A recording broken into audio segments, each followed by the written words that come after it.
Alright, thanks for coming with me on this trip.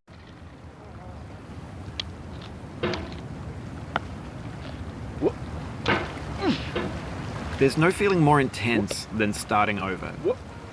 If you deleted your homework the day before it was due, as I have, or if you left your wallet at home and you have to go back after spending an hour in the commute.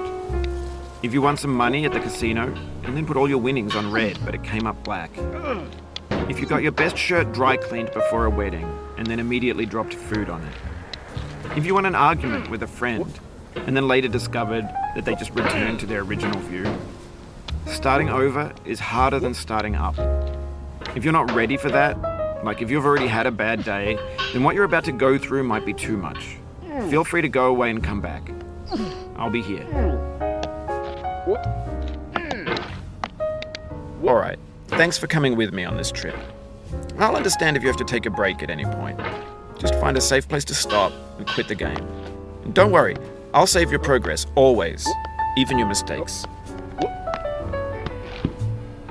This game is a homage to a free game that came out in 2002, titled Sexy Hiking. The author of that game was Jazuo, a mysterious Czech designer who was known at the time as the father of B games. And B games are rough assemblages of found objects. Designers slap them together very quickly and freely, and they're often too rough and unfriendly to gain much of a following. They're built more for the joy of building them than as polished products. In a certain way, Sexy Hiking is the perfect embodiment of a B game.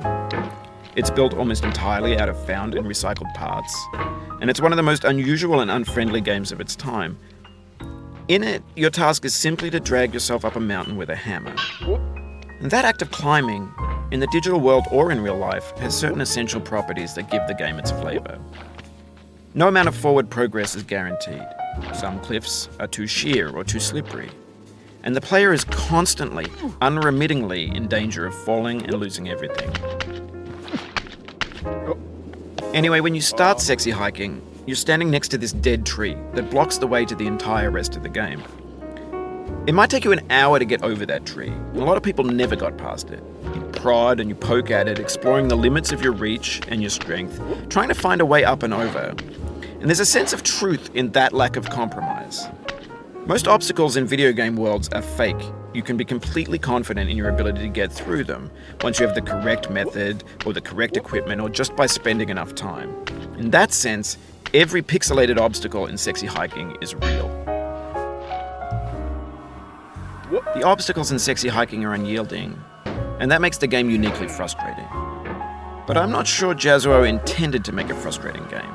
The frustration is just essential to the act of climbing, and it's authentic to the process of building a game about climbing. A funny thing happened to me as I was building this mountain. I'd have an idea for a new obstacle, and I'd build it, test it, and it would usually turn out to be unreasonably hard. But I couldn't bring myself to make it easier. It already felt like my inability to get past the new obstacle was my fault as a player rather than as a builder. Imaginary mountains build themselves from our efforts to climb them, and it's our repeated attempts to reach the summit that turns those mountains into something real. When you're building a video game world, you're building with ideas, and that can be like working with quickset cement. You mold your ideas into a certain shape that can be played with, and in the process of playing